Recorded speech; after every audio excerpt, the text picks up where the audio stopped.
मित्रांनो, घर सोडलं तरी घर आपल्याला सोडत नाही.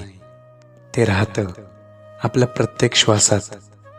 आईच्या हाकेसारखं हलकं, तर वडिलांच्या सावलीसारखं स्थिर.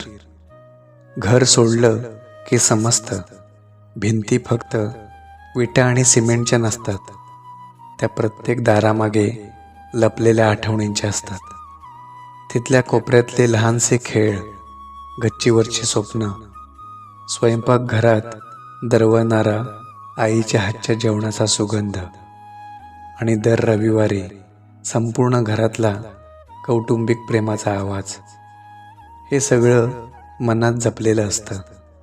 पुढे जाऊन कितीही मोठं घर बांधलं, कितीही उंच स्वप्नांच्या शिखरावर पोचलो, तरी मन मात्र मागेच वळतं, त्या छोट्याशा उंबरठ्याकडे, जिथून आपल्याला उंच भरारी घ्यायला सुरुवात केली होती. घर सोडलं की कळतं की काही जागा फक्त भौगोलिक नसतात, त्या मनाच्या मऊशार जागा बनतात, जिथे आपण कधीही परत जाऊ शकतो, डोळे मिटू नये.